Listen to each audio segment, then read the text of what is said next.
আসসালামু আলাইকুম এভরিওয়ান, কেমন আছেন সবাই? আশা করি সবাই ভালো আছেন। আজকে হচ্ছে আমরা এমন একটা জায়গায় যাচ্ছি যে জীবনের প্রথমবার এটা যাচ্ছি আমরা। সেটা হচ্ছে কি আমার বন্ধুর বিয়ে, এর বিয়ে, ঠিক আছে? টাকলা কুকেলে সিল মাইরা দিমু, আমি সিল মাইরা দিমু। আমরা যাচ্ছি কি পয়নামা অর্থ হচ্ছে খুলনার ভাষায় যেটারে বলে যে এটা হচ্ছে এর ভিতরে হচ্ছে লাগেজ, ঠিক আছে? লাগেজ, হ্যাঁ, বিয়ের যে লাগেজ সাজানো থাকে সবকিছু এর ভিতরে আছে। এটা হচ্ছে মূলত ওর হবু শ্বশুর বাড়ি দিতে যাইতে হবে মেয়েদের হলুদ কুটা শাড়ি টাড়ি, পরে কি দেখি সেন মেন গহনা বহনা ওইসব না, শুধু হলুদ কুটা শাড়ি। আর কি কি থাকে বিয়ের শুধু সোনা গহনা বাদে আর যত কিছু থাকে সবকিছুই এটার ভিতরে আছে, ঠিক আছে? তবে সব থেকে মজার ব্যাপার হচ্ছে কি, এই হলো জীবনের প্রথম জামাই যে মানে খুলনার বিয়েতে কিন্তু এইভাবে যায়, এসব লাগেজ আগে থেকে দিয়ে আসতে হয়, কিন্তু এই হচ্ছে প্রথম জামাই যে জামাই যাবে তার হবু শ্বশুর বাড়ি বিয়ের আগে। কিন্তু নর্মালি কিন্তু জামাই যায় না, জামাইয়ের বদলে তার ভাই যায় অথবা তার বাবা যায় অথবা বন্ধু বান্ধব যায়, আলাদা এইসব। বাট জামাই যাবে প্রথমবার। আমি যাচ্ছি হচ্ছিল ওরা রোস্ট করছে, রোস্ট করে আমার খুব ভালো লাগে। আমারে কলি আমি তোরে রোস্ট বানাই দিতাম। বিয়ের দিন তোর খাসির মাথা দিবে না আলাদা।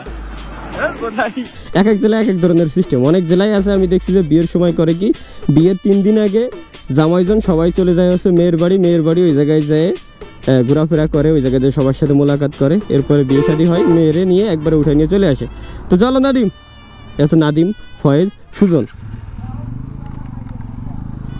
আজকে আমরা যে রোড দিয়ে যাচ্ছি এটা হচ্ছে গোপালগঞ্জ হয়ে আজকে আমরা ডিরেক্ট খুলনার ভিতরে ঢুকতেছি। আমরা আজকে আর আমাদের নড়াইল হয়ে ভিতরে ঢুকতেছি না, কারণ হচ্ছে কি নড়াইল হয়েই আমরা যাওয়ার কথা ছিল আমাদের নড়াইল দিয়েই, কিন্তু গোপালগঞ্জ দিয়ে যাচ্ছি যেহেতু বড় লাগেজ আছে। আর নড়াইল দিয়ে শর্টকাটে একটা রোড আছে যে জায়গায় থেকে মাত্র আমরা 40 বা 50 কিলো আমাদের লাগে, শর্টকাট রোড এক কথায়, একেবারে ভিতর সাইড দিয়ে একটা গোপন রোড। তো ওই জায়গায় দিয়ে যাইতে আমাদের নদী পার হওয়া লাগে, একটা ছোট্ট একটা নদী, 50 মিটার একটা নদীর দূরত্ব, 50 মিটারের একটা নদী জাস্ট পার হওয়া লাগে। বাট আমরা এই নদীটা পার হবো না, যেহেতু লাগেজ নিয়ে যাচ্ছি, একটা বড় গাড়ি যাচ্ছে, মানে স্পেস বড় আর কি। তো যার কারণে হচ্ছে মূলত আমরা ডিরেক্ট গোপালগঞ্জ হয়ে যাচ্ছি ভাই, ঠিক আছে? গোপালগঞ্জে গেলে আমাদের কি হবে, রোডটা মোটামুটি ভালো আছে। তবে হ্যাঁ, গোপালগঞ্জের রোড কয়েকটা জায়গায় খারাপ আছে, ওই রোডটা জাস্ট হচ্ছে পার করতে পারলেই ব্যাস আলহামদুলিল্লাহ আমাদের আর কোনো টেনশন নাই, আমরা ফুল টেনশন ফ্রি। আর আমরা যাবো রিল্যাক্সে, গাড়ি যাবো ধীরে ধীরে, 16 চালায় একেবারে মানে 74 উঠে গেছে, ওই দিক তাকানোর কোনো প্রয়োজন নাই। যাই হোক, যেহেতু ফাঁকা রোড একটু জোরে টানাই দেয় স্বাভাবিক। আচ্ছা, আমার তো তেলও নাই, তেলও নিতে হবে, সামনের থেকে একটা পাম্প আছে। অনেকেই আমারে হচ্ছে এরপর হচ্ছে কয়েকজন মিমস বানাইছিল যে ভাই গোপালগঞ্জ দিয়ে যাচ্ছি, পিছন দিয়ে পিঠির উপরে যে পরিমাণে মায়ের পড়ছে বলে বুঝাইতে পারবো না। হ্যাঁ, মানে এই টাইপের যে মিমসগুলো ভাইরাল হয়েছিল ভাই, ওইগুলো টোটালি আসলে ফাও কথা, টোটালি সম্পূর্ণ মিথ্যা কথা। আসলে তেমন কিছুই না, প্রথম হয়েছিল স্বাভাবিক, ওটা হবে স্বাভাবিক। আপনার কাছের কেউ চলে গেলে তাই আপনি যে পরিমাণে ভাই রাগ করেন, আর এই জায়গায় তো তাদের এলাকারই নিজস্ব এলাকারই সরকার ছিল, এত বছর ছিল, তাদের তো একটু খারাপ লাগবে, স্বাভাবিক। আচ্ছা, এখন করছি আমরা স্বাভাবিক, বাট কয়েকদিন আগে আমি নিজেও এইসব নিয়ে মিমস বানাইছি, বাট এই এলাকা দিয়ে যাচ্ছি, যাই হোক ভিডিওটা করে রেখে যাতে কেউ ধরলেই ক্ষতি ভাই যে ভাই না সুনাম খুঁয়ে আইছি, আমার মামা বাড়ি গোপালগঞ্জে, ভয় নাই। আচ্ছা, জাতি আমি আবার আমার কলেজের রোডটাও দেখাই দিয়ে যাবো। আমি গোপালগঞ্জ পলিটেকনিক্যাল ইনস্টিটিউট থেকে ডিপ্লোমা ইন ইঞ্জিনিয়ারিং কমপ্লিট করছি, তো ওইটার রোডটাও আমি দেখাই দিয়ে যাবো। বাট আপাতত আর ভিতরে ঢুকবো না, তবে একদিন আসবো ইনশাল্লাহ কলেজে, কারণ কয়েকটা কাগজপত্র আমার ঠিকঠাক করা বাকি আছে। তেলের পাম্প একটা পাই গেছি আলহামদুলিল্লাহ, ভালো সময় তেলের পাম্পটা পাইছি। দেখি অকটেন, পেট্রোল, অকটেন, ডিজেল। হা ডিজেলেরও কোনো প্রয়োজন নাই আমার, পেট্রোলেরও কোনো প্রয়োজন নাই, অনলি অকটেন ছাড়া আমি আমার গাড়িরে অন্য কোনো কিছুই খাওয়াই না। বুস্টার আছে না ভাই, মিনি বুস্টার, এগুলো পাম্পে রায় দেবেন, ভালো চলে তো। খালি ওই যে পোস্টারের জায়গায় লিখে দেবেন বুস্টার অ্যাভেলেবেল, চলে, খালি লিখে দিয়ে ধেয়ে নেন, কারণ সবাই খোঁজে, পাম্পেই পাওয়া যায় মূলত। হ্যাঁ, ভালো আছেন ভাই? আলহামদুলিল্লাহ, ঠিক আছে ভাই, ঠিক আছে ভাই, দোয়া করেন। ওকে, আল্লাহ হাফেজ। আর এই জায়গায় বুঝলাম না, মানে বাইক মনে হয় ওয়াশ দিয়েছিলাম, যার কাছ থেকে ওয়াশ দিয়েছিলাম ও একটা ন্যাকড়া রেখে দিতে রয়েছে, থাক আপাতত, কাজে লাগতেও পারে যদি বৃষ্টি চলে আসে। তো কি হবে, কোন গ্যারেজে যাইতে পারে? ওই যে পাইছি, দেখি শালাই করে কি, পাইছি পাইছি।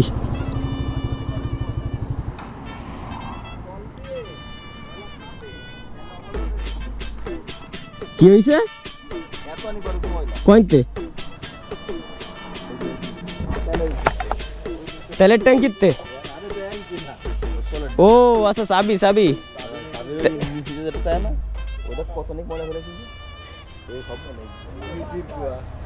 অত অনেক খালি ময়লা বাড়াইছে মানে এতক্ষণ এজন্য তেলই বেরোতে পারি না, এটা চলবে কিরম? ও এটা কি হয়েছে শুনবি? ও বিড়ি খায় খেয়ে ছাই মনে হয় ট্যাঙ্কির ভিতরেই ফেলাইছে। অবশ্য তো কাকাই ফোন দিল, মানে আমার বন্ধুর আব্বা ফোন দিল, ফোন দিয়ে বললো যে যাওয়া লাগবে না, যাওয়ার রীতি নাই। তারপরেও চাইছিল যে একবার একটু যাবে রেকর্ডারে ভাঙতি, কিন্তু যেহেতু আমরা পয়নামা দিতে যাচ্ছি সুতরাং আর যাওয়া হলো না, যাওয়ার যেহেতু রীতি নাই। কত দূর এই জায়গাতে?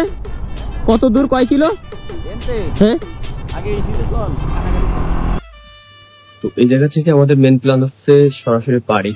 এই জায়গা একটা সব থেকে অনেক বড় প্রবলেম হয়ে গেছে, হয়তো আমি আস্তে আস্তে কথা বলতেছি, এডিটিং এর টাইমে ট্রাই করবো এটা অনেক জোর করে দেওয়ার, মানে ভয়েস ভলিউম আপ করে দেওয়ার। তো আমাদের সাথে আসছিল হয় দুর্ভাগ্যবশত ওর জ্বর উঠছে, ওরও ঠান্ডা জ্বর, আমারও ঠান্ডা জ্বর, হঠাৎ করে জ্বর এখন ওর বাড়ি গেছে, ঠিক আছে? যার কারণে এখনো ফোন দিতে বন্ধু ইমার্জেন্সি দ্রুত হয়, যত দ্রুত সম্ভব এই জায়গায় থেকে সবকিছু শিখতে বেরো যাবে। সেদিকে আমাদের এই 1-1.5 ঘন্টা থাকার কথা ছিল এই জায়গায়, বাট এতক্ষণ আমরা থাকবো না, 10 মিনিট সর্বোচ্চ, দেন এখান থেকে আবার বেরোয় যাবো। ওর জ্বর উঠছে, ওরে নিয়ে দ্রুত ডাক্তারের কাছে গিয়ে এখান থেকে আবার সরাসরি বাড়ি। Let's go. তো নজরের দিকে আমার ক্যামেরা, তোর किसी नजर हट किसी नहीं हटेगा नहीं हटेगा।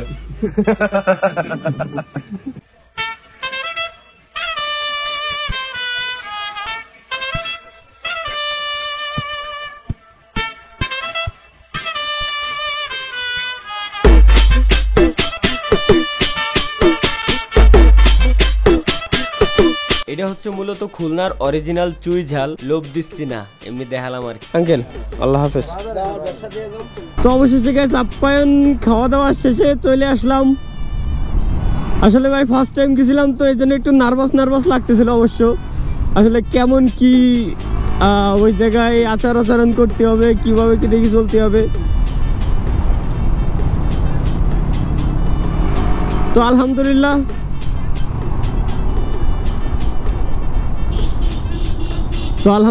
এখানের অতিথি আপ্যায়ন গ্রহণ করার পরে আমরা আবার আমাদের বাসার দিকে রওনা হয়েছি। এখন ফ্রেন্ডে নিয়ে যাইতে হবে, বাট আমি ভাবতেছি এই জিনিসটা যদি আমি ব্লগে দেই তাহলে জিনিসটা দেখার পরে পরবর্তীতে যদি ওরা দেখে, মেয়ের ফ্যামিলি দেখে কি মনে করবে।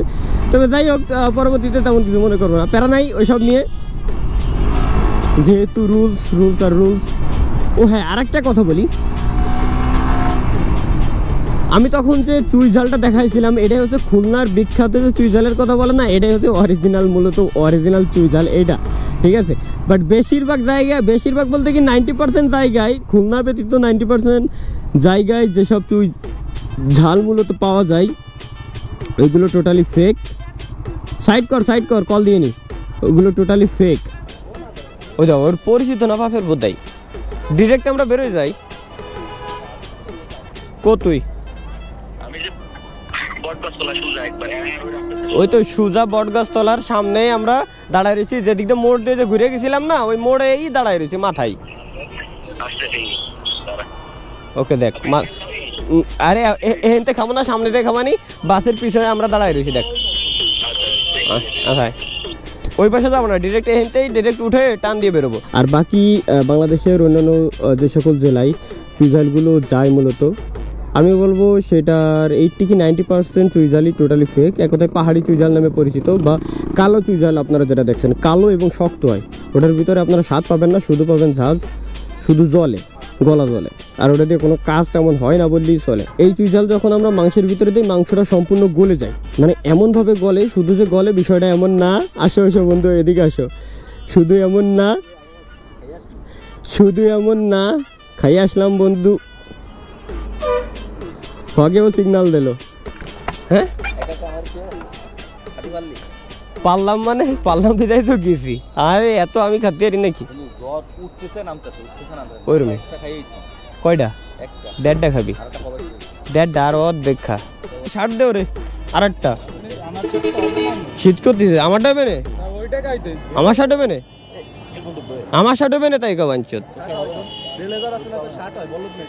বেলেজার তো চিকুন এমনিতে বেলেজার ঢুল্লা হয় বেলেজার উপরের পার ঢুল্লা কিন্তু তলের পার তো শক্ত হয় তলের পার শক্ত হয় কথাটা বলতে যে পুরোটা বলতে পারি নাই ওটা হচ্ছে কি মূলত মাংসটা পুরো গলে যায় আর কোনো ঝাঁজ লাগে না এবং চুই জালেরও স্বাদটাও চেঞ্জ হয়ে যায় অন্যরকম একটা স্বাদ আসে কালারও চেঞ্জ স্বাদও চেঞ্জ ঠিক আছে মানে এমন সিস্টেম বাট পাহাড়ি যেটা কালো যেটা ওইটার মানে গলা বুক সব জলে স্বাদটাও অনেকক্ষণ যতক্ষণ চিবাই ততক্ষণ ভালো লাগে বাট গালের থেকে ফেলাই দিলে জিভে টিভে কেমন যেন জ্বলে টলে পুরো নষ্ট হয়ে যায় জিভের পুরো স্বাদ আরো উল্টে নষ্ট হয়ে যায় এই কারণে অনেকে বলে চুই জাল কি খায় ভালো লাগে না এইটি ঠিক কারণই হচ্ছে এটা বাট অরিজিনাল চুই জাল যদি খাইতে চান আপনার আসতে হবে ভাই খুলনাতে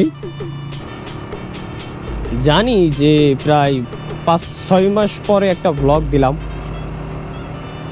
খারাপ লাগারই কথা মেজাজ খারাপ লাগারই কথা জানি যে পরিমাণে মেইল টেল করছেন আমি নিজেও অনেকটা অসুস্থ ছিলাম যার কারণে আসলে কোনো চ্যানেলেই ভ্লগ মানে ভিডিও আপলোড দিতে পারি নাই